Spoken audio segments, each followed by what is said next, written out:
Okay. Episode 577 of the podcast. Let's do it, man. Talking Knicks. Talking New York Knicks in this episode of BD4. Let's get right into the intro. Welcome to BD4, an RJ Carbone podcast. BD4, where there is no better way to get your Yankees and Knicks analysis. We also do MMA. Yanks every series, Knicks every game, MMA on occasion. BD4 is a 5-star show on Apple Podcasts, also available in video format on YouTube and Spotify. So thanks for stopping by, and we hope you enjoy the show. Champion of the world, turning, looking, see ya! Anthony for three. Bang! That one goes down, and the game is tied. Time! Penetrates, creates, and showing some dexterity as well with the left hand. Yankees win! Okay. All right. Episode 577 of the podcast. Welcome to the show. I'm your host, RJ Carbone. Yeah. We're talking New York Knicks in this show. I'm going to try to get this one out right away because it is late. I'm recording this early morning of Monday, November 13th. So, big game against Boston at the Fake Garden tonight. So, I want to get this one out, before early as I can so it has some kind of shelf life. But we're talking Knicks, Knicks Hornets. In this show, we're going to discuss yesterday afternoon's game, a Sunday matinee at the Garden. Where the Knicks won. They won this game 129-107. The Hornets came into it. Well, you know what? Before we even start, it was Veterans Day this past weekend on Saturday. So, before we even get into the thick of things with the Knicks, obviously, a sincere thank you to all the veterans out there who have served our country, and the utmost thanks, because without you guys, we can't do what we're doing right now. I can't have any hobby. I can't go to school, go to work, record this podcast, and talk Knicks, and we can't do any of this without you guys. So just salute to all the veterans out there who have served, and the ones who are serving too, of course. But we wouldn't have what we have without you guys. So, and let's talk Knicks, man, because this was a big win for 3 in a row. We needed this bad, and we got it. So the Knicks at the Garden, 129-107 against the Hornets. The Hornets came into this game without Terry Rozier. His backup, Brandon Miller, also left the game hurt in the first quarter. And then they were also without Frank Ntilikina, former Knicks legend. The Knicks were with everybody, though. They were with a full healthy squad, and they got another big performance from their mid-3, maybe now a big 3. 20 points from each of Randle, RJ, and Brunson. You had Randle attacking down the hill again. RJ hot on the three-point line again. Brunson found his 2-point shot, which was nice to see. So it seems like they're all starting to click at the same time, and it's not a coincidence that when that happens, the Knicks start winning. And credit to Thibodeau for sitting his starters yesterday in the fourth quarter. That's something he doesn't usually do, but I'm sure he knows the schedule, knows it's the first of a back-to-back. Good. It's different for sure. But, yeah, he adjusted, I guess you could say. RJ 31 minutes, but Mitch just 24. Brunson and Randle like 26, 27 minutes each. So it was good to see that. He recognized the game was over, pulled him. For the Hornets, it was really just LaMelo Ball doing the work for them, as usual. He poured in 32 points. The next closest Hornet had 16. So there's that.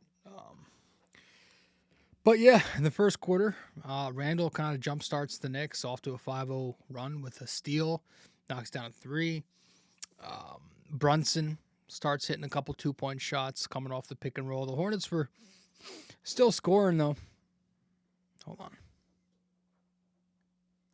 Oh, I thought I lost my page. Yeah, they were still scoring, though. I mean, LaMelo Ball was giving Quentin Grimes a tough time early on in the game, getting to his spots however he wanted, drawing contact, slicing through the defense. Grimes sometimes giving him a bit too much room for some of those deep threes he likes to take. Caught on some screens, and I feel like there were possessions early on where Mitch could have provided help, but he didn't really put a hand up or come over. But the Knicks were playing some really good offense, and eventually they started playing excellent defense, and Tibbs checks Quickley later in the first quarter, and he wraps up the period with a 3-pointer, and the Knicks enter the second quarter up 7 points.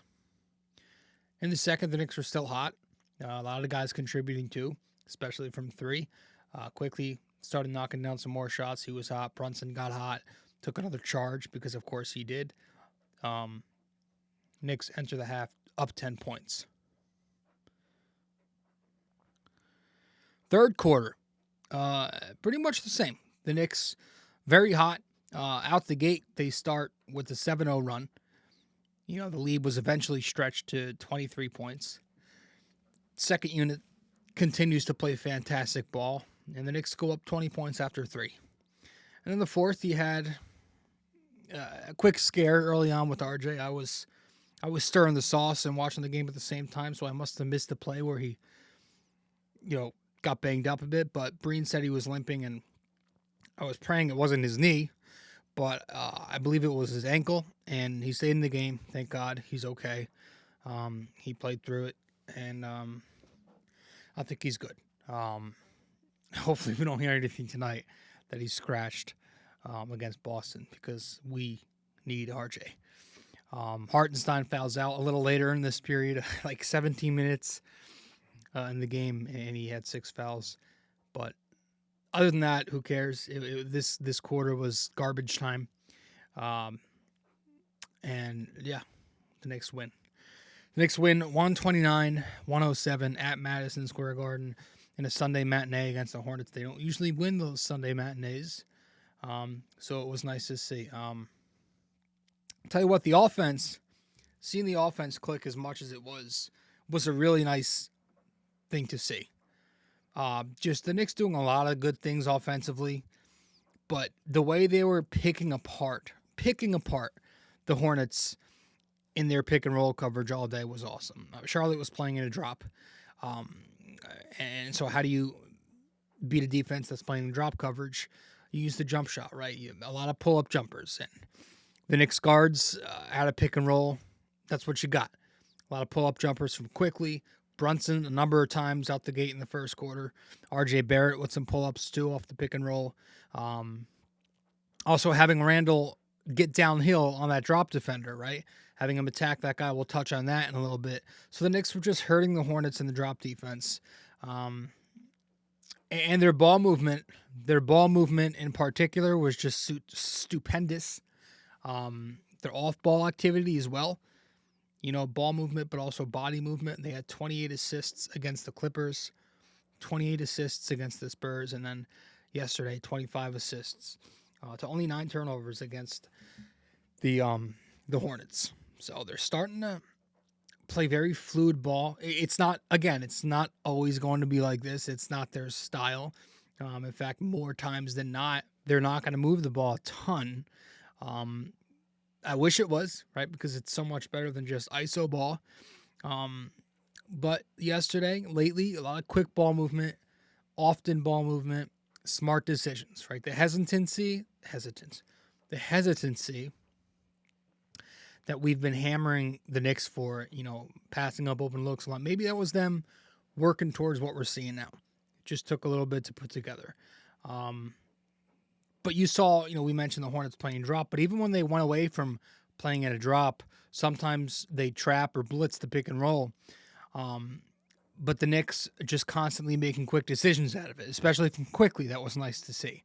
There are a few sequences that I just absolutely loved where it just the Knicks portrayed excellent, perfect offense in the half court with just ball movement and off-ball activity. Early second quarter, you had a play where Quickley drives middle and he slips a pass to a cutting Dante DiVincenzo from the baseline. And then Dante, on the move, hits a cutting Ihart from the elbow for a dunk. This was early on that second quarter. Late in the second quarter, you had a play similar, just a lot of movement. Brunson drives on the right baseline. He gets it to Randle on the left elbow 3. Randle quickly swings it to Grimes in the strong side corner, and then Grimes attacks baseline. He gets it to RJ, who's cutting middle. RJ throws down the one-handed slam. The movement, it was just constant activity. All day, the Knicks were finding cutters. They were finding shooters off a drive and kick. Middle of the second quarter, Randle gets a steal, pushes it up the floor in the left wing. He hits Quickley in the strong side corner for a 3. That's an improvement this season that we're seeing from the Knicks. They're finding open shooters in transition. We talked about that with Grimes the other day against San Antonio, how he was getting a lot of open looks in transition. And that has a lot to do with the bench, too. Credit to the bench for playing a fast brand of basketball. And I will talk about that when we return from our first break here on the show. Stay with us on episode 577 of BD4. We appreciate you sticking around and listening so far. When you have a chance, be sure to open YouTube to subscribe, like, and comment. And if you're already watching on YouTube, be sure to head over to Apple Podcasts and give us a 5-star review. We appreciate your feedback and are always looking to improve. Now, with that all said, let's get you back to the show.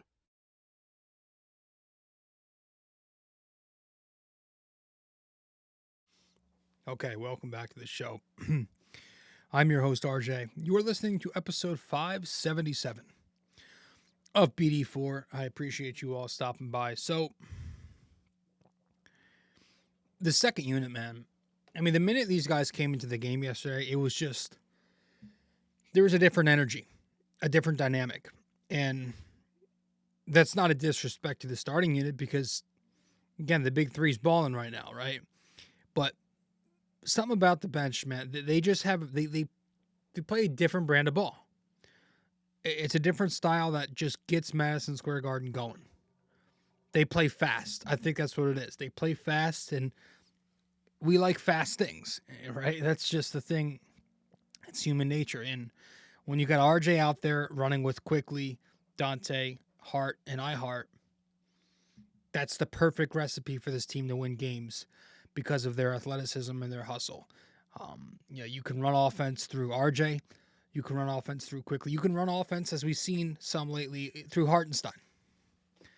All of them can rebound, play defense, and run the break. And so, again, we're seeing a third game in a row where the Knicks running the fast break very well. 22-8 yesterday in fast break points. The last 3 games, 66-25 combined.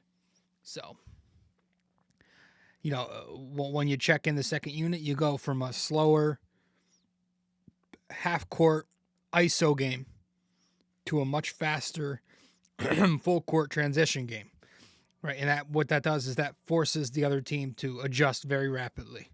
And again, that's not always a criticism, but that's actually a good dynamic to have together between the first and second unit, to have them play so differently, force the defense to quickly adjust. And, one concern that we had when Obi was replaced with essentially Dante DiVincenzo was, will the Knicks lose a little bit of pace in the transition game? Remember, the way Dante is playing, he can play defense. He can rebound. And he can help push it up floor as a ball handler, which Obi did neither of those 3 things.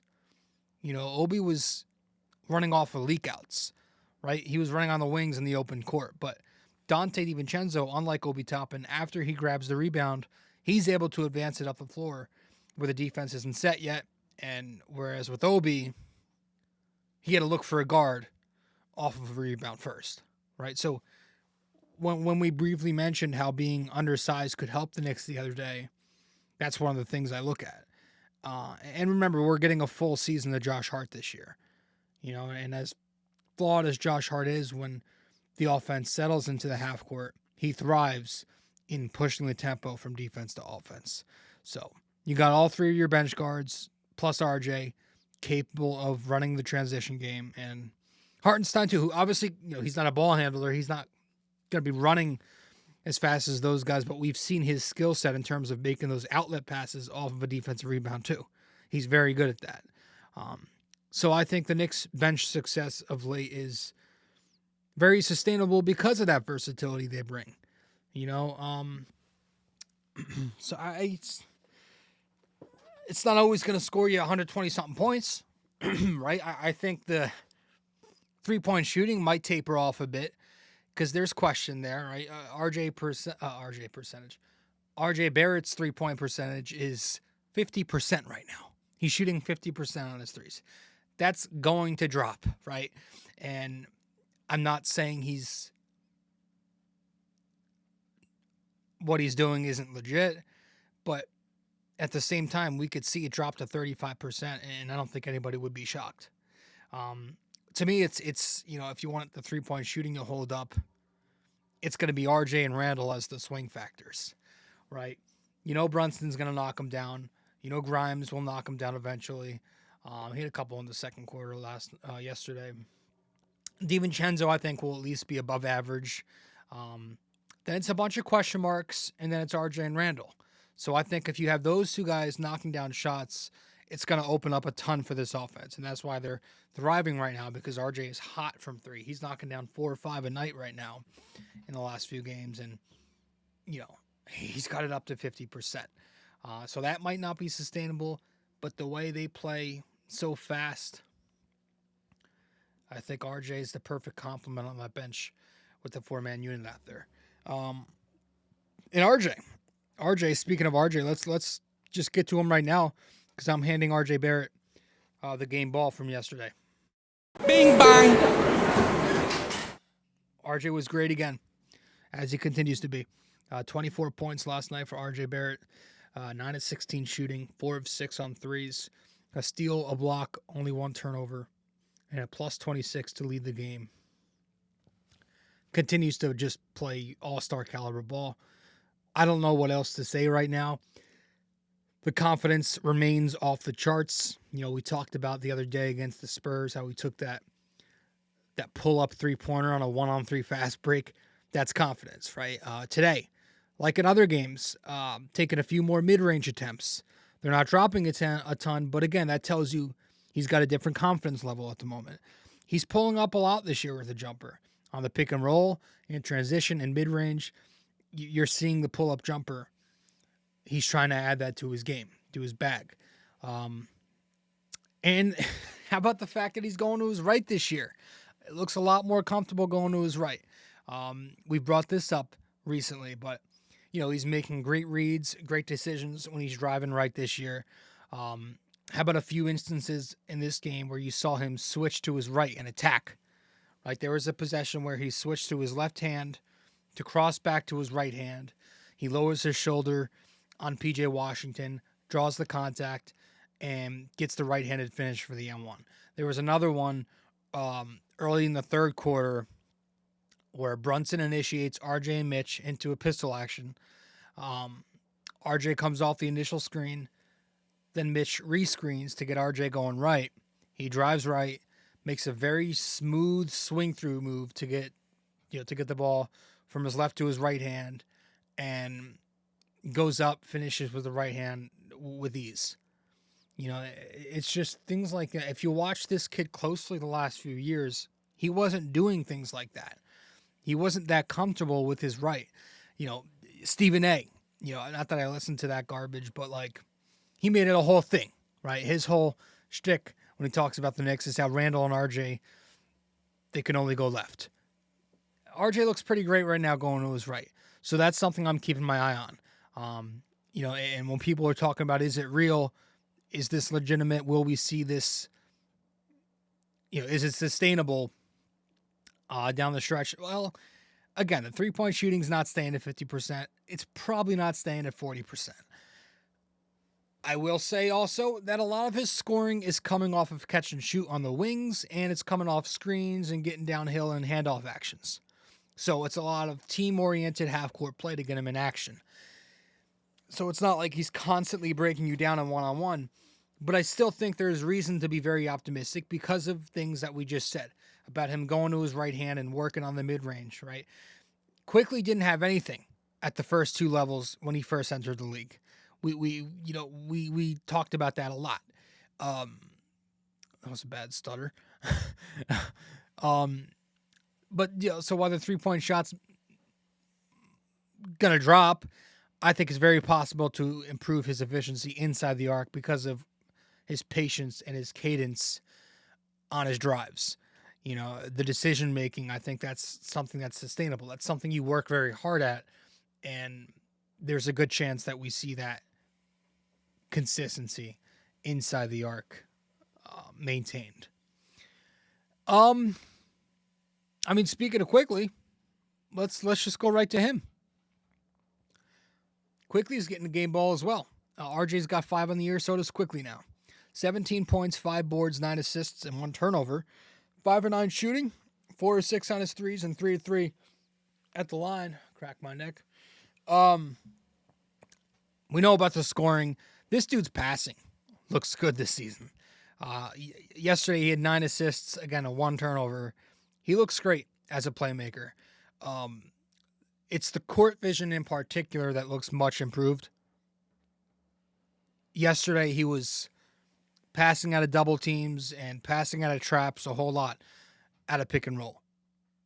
There are a few times, again, when Charlotte went away from the drop and they would trap out of pick and roll with Quickley and Hartenstein, you saw Quickley making quick reads, finding shooters.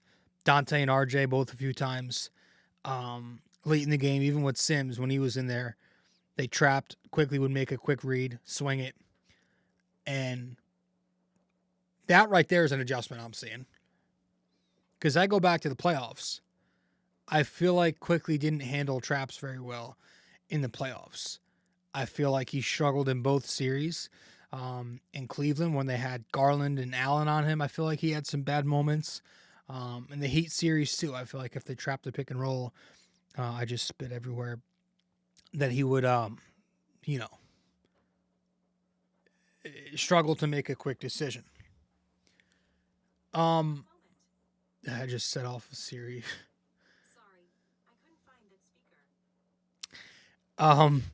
He was hitting guys on the weak side today a few times as well. He hit up Josh Hart with a jump pass to the weak side corner. He's finding cutters, Dante and RJ cutting. He's improved his versatility as a playmaker, The way he runs pick and roll now with Hartenstein's great. They've been killing it all year together in the pick and roll. There's real good synergy there.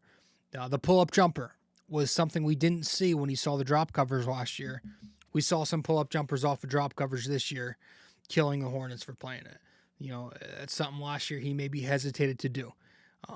The no-look dime to Josh Hart in transition was also new. The unselfishness. I feel like in the past he might take that open look, but he didn't settle because Hart was a lot closer to the basket, got a better look there as opposed to the long two. So I love what we're seeing from Quickley as a playmaker, and of course he had 17 points, continues to score the ball. I like, if we're talking offense, how the Knicks, yesterday especially, made it much more of an effort to incorporate Mitchell Robinson in their half-court offense. 10 points yesterday, 9 rebounds. A quiet game for him to his new standards. But, how about the Knicks making an effort to feature him in half-court offense? 10 points, 7 shots, took a couple free throws. That's new. I love that. I think with how much dirty work this guy's doing for this team, with how hard he's working, he's just working his ass, saving possessions with the offensive rebounding, the screening, rescreening on the perimeter. And you saw a lot today or yesterday. He's boxing out. He's helping on defense like a madman. He's picking up everybody's assignment. And it's only right that a guy doing all that, you reward your big man for it, right? It's like, man, I do all this for you guys, and this is how you repay me. It's nice to see them feature him. Clyde always talks about on the broadcast, he brought it up today again, how back on those 70s teams, the Knick bigs would start walking back in transition if you didn't feed them the ball. So I thought that was funny.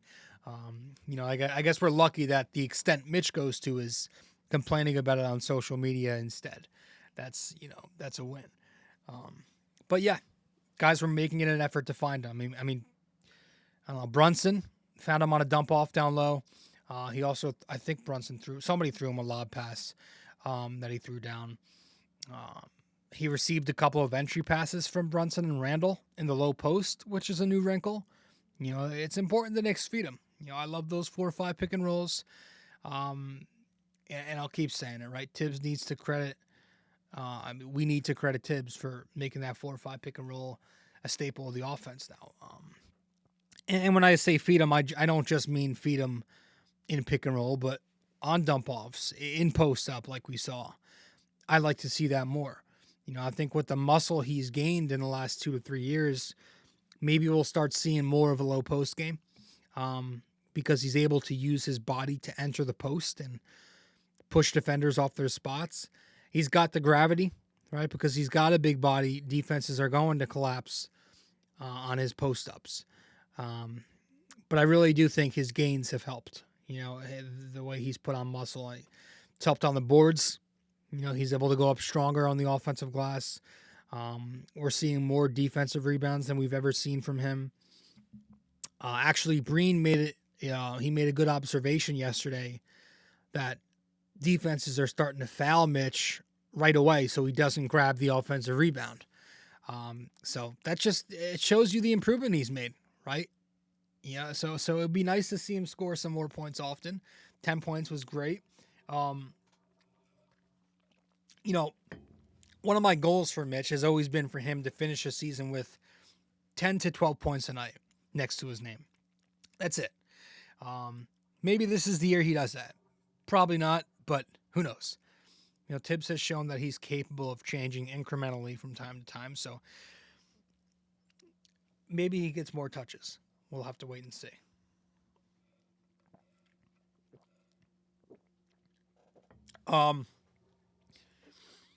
And real quick, he continues to hold it down defensively.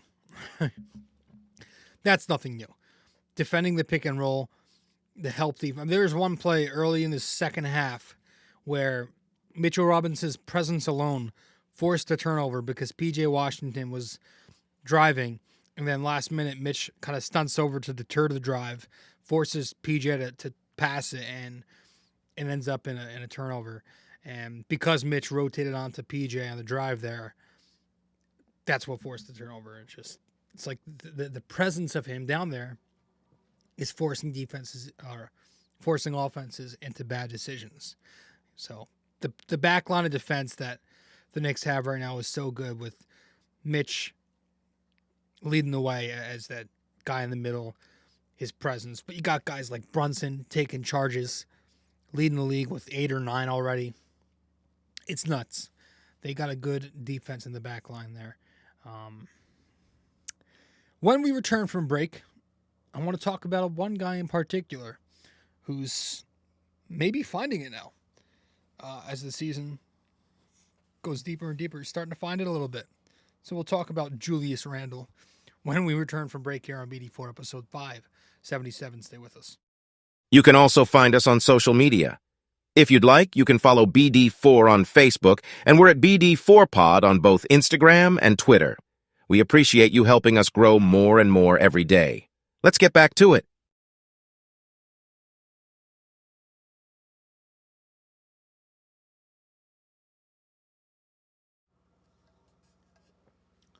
Okay.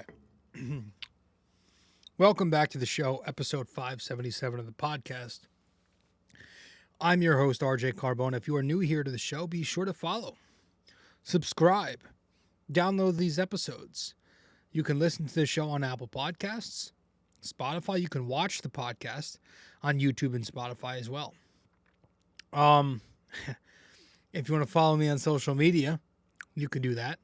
I bitch and moan on Facebook about Yankees and Knicks. I'm on BD4 on Facebook. I'm on Instagram at BD4Pod. Or I have another page, my personal page, where I just promote this podcast at Rob J. Carbone. You can find me on Twitter at BD4Pod. And if you want to support the channel, I'm on Venmo at Robert-Carbone-Jr-28. If you'd like to support the podcast, help us with the channel on YouTube, definitely donate to the show. And of course, BD4blog.com, where we started writing some more blogs there. So if you want to check that out, we talk about the Knicks games, Yankees games. I'm going to try to get some more MMA on there. Big card this past weekend. That was fun at the Garden. Julius Randle. Playing well. Playing very well. I think he had, 23 points in this game? But continues to play the same style that he's been playing lately, which has been helping. Playing downhill with his momentum going towards the basket. Attacking P.J. Washington. Muscling his way into the mid-post. Again, more of that 4-5 pick and roll, which has been the main reason where he's finally... That pick and roll with him and Mitch has been the reason that he's finally got it going right now. So, again, credit to Tibbs. Credit to Tom Thibodeau. In the first quarter, after the Hornets tied the game 13-13, he and Mitch run a 4-5 together. JT Thor doesn't switch, stays on Randle, and Randle just muscles his way to the hoop on him. How about a possession or two later? The Knicks ran pistol action, the set they usually run for RJ and Mitch, but it's Randle and Mitch running it. Didn't make the shot. The lob got picked off, but good idea. Mid-second quarter, Quickley initiates a set for Randle and Hartenstein. Hartenstein sets the step-up screen. Randle comes off it. He's going downhill to draw the foul on Williams. So he got 8 free throw attempts in the game. He was 4 of 5 at the basket today. You're seeing more of that lately where he's drawing contact, being physical. In his first 5 games, 5 free throw attempts a game. In his last 4, he's averaging just under 8. And that's the idea, right? Get Randle going downhill so he's got that backtracking drop defender off the screen on him. Because it's impossible to guard that, man. You got a 6'8", 250-something pounder coming at you, full head of steam. All of his momentum's going forward. All of your momentum, you're undersized as it is. You're off balance is going that way. You're not guarding that. Good luck. You're not defending Randle when he's attacking you in drop coverage. You're not going to get it done. So the Knicks need to keep exploiting that. It also came out a couple of days ago. Randle was talking about it. There was an article on I don't know, Stephen Bondi put out an article. I think it was with the Post. But saying how Randle's been playing a little banged up and he's still not comfortable after the surgery. He's a little injured. I'm not making excuses for that. That's not an excuse. Missing shots, sure. But it was effort, which was a problem in the first, week or whatever of the season for him. There's bad play and there's bad effort. And if you're healthy enough to be out there, and he was, there's no excuse for standing still when the ball is not in your hands. And there's no excuse for walking back on defense or skipping a rotation. There's not an excuse for that. That said, yeah, it does explain some things like the hesitancy. Why can't I say that word? I'm putting an extra N in there. It explains things like the hesitancy that we saw from him in the first 4 or 5 games where he was passing up those 3-pointers, right? That explains it. But as he's become more comfortable now, you're seeing him use his frame more, using his brute strength and being more physical. So, yeah, that's something, nothing that surprised me. I think we all should have expected that, but we're Knicks fans and we're impatient. But I'm thinking he and Tom Thibodeau talked about this one-on-one too, because I noticed in the third quarter yesterday, there was a possession where Randle gave up a pretty easy basket at the rim. He provided little to no resistance. And right after the play, he kind of signals to Tibbs to take him out. And I'm like, there was probably a conversation where it's like, hey, if you're too winded to play, you got to let me know. And, maybe that was what that was. I don't know. It doesn't seem very Tibbs-like, but again, Randle does exert a ton of energy. The way he rebounds, he's attacking bodies like he does, playing 38, 40 minutes a night, high usage, and he plays every single game. So, I'm sure he's definitely not feeling 100%, but he's good enough to be effective right now, as we've seen in these last 3 games. Yesterday was his first 50% shooting night of the season too, so that's good. But yeah, I think that's all I've got. We've got Boston tonight. It's gonna be big. 3 in a row now. The Knicks are back over 500. They are 5-4. And I said, I think I went back and checked to make sure. My prediction for the first 10 games was the Knicks go 6-4. And that's very possible now. It's possible. But I also did say in that same episode, it was one of our off-season episodes or early preseason episodes, that if the Knicks go 5-5 in the first 10, it wouldn't be the worst thing in the world considering the schedule and the workload. It's not great, but 5-5, not the worst. I need tonight, though. I need tonight. I really, really do need it. I can't. I already have the nerves. I'm already anxious. I'm stressed. I'm nervous. You want to know what kind of a freak fan I am? I'm already anxious for tonight's game. I view this as a playoff game. Whenever the Knicks play Boston, I get playoff vibes, because you could tell both teams want to beat each other so bad, and these games are always so close. They're always close. They're always intense. Double OT. Goes back to the Bing Bong game a couple years ago. Oh, I want to beat them so bad. I'm sure Mitchell Robinson wants to get his revenge on Porzingis. Big test for him, right? See how he adjusts from the first game. More of a lesson. And I hope the Knicks know all you got to do is take away Jaylen Brown's right. Force him to go left. That's force that man left and you are A-okay. But yeah, I can't stand the Celtics. I can't stand Boston. They're fans, they're people, they're humans. I hate them. I hate the city of Boston. Beautiful city. I hate the individuals of Boston. I think you're all scum. No, I'm a dick. No, listen, I hate them. I can't. Just Boston fans, okay? Keep it in the sports world, all right? I don't like you. I don't like you as fans. I think you're gross. Nobody likes you either. So there's nothing I would love more than for the Knicks inside their fake little garden to just beat them. And I hope it's not a blowout win. I want to beat them to where it's a heartbreaker and their fans feel it. Yeah. So that's it. That's it. Let's wrap it up.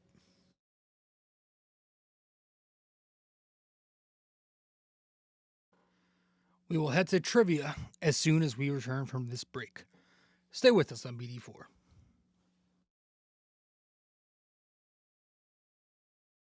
If you have time in the day or maybe just prefer old-fashioned reading over listening, then you can always follow along and subscribe to BD4 Blog by going to BD4blog.com.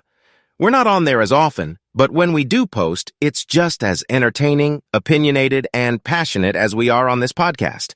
Thank you so much. And let's keep on with the show. Studio 69 Productions is a podcast production agency created by Leo Rodriguez to allow content creators to market their podcast. It's an online platform that will market your podcast or any other project that you're working on. Get in touch with Leo Rodriguez from Studio 69 Productions. You can find Studio 69 Productions on Instagram at Studio69NJ. Studio 69 Productions, where dreams are heard and born.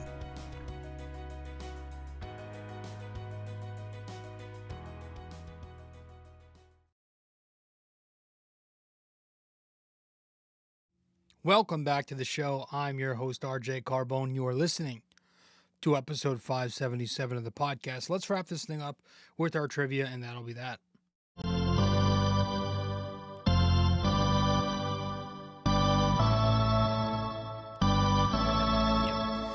All right, so welcome back to the show. Episode 577 of the podcast, our trivia question for today. Who was the last Knick to lead the NBA in rebounds per game? Who was the last Knick to lead the NBA in rebounds per game? One final time, who was the last Knick to lead the NBA in rebounds per game? And your hint, your clue that I'm giving you, it was during the 1953 to 1954 season. All right, it was during the 1953-54 season. Who was it? So let me know the answer wherever you can reach me. If you get the answer correct, I'll give you a shout out on the next show. But that's it for episode 577 of the podcast. I'm your host, RJ Carbone. Hope you enjoyed the show. Talked a little more Knicks. And I'm excited. I'm nervous. I'm everything for this upcoming Celtics game. I really so badly want to beat them. But as for this one, the Knicks exterminate the Hornets for their third straight win. And we can enjoy it for the next few hours before the big one starts tonight. Later. Thank you. And I'll see you then. This episode was brought to you by Anchor. Hey there! If you stayed the entire way through, we thank you immensely for it. We hope you enjoyed this podcast and that you come back for the next episode real soon. Don't forget to like, subscribe, comment, download these episodes, and share them with your friends as well. BD4 is a 5-star podcast simply because of you. And we'd like to keep it that way. Have a wonderful day. Go Yankees and go Knicks!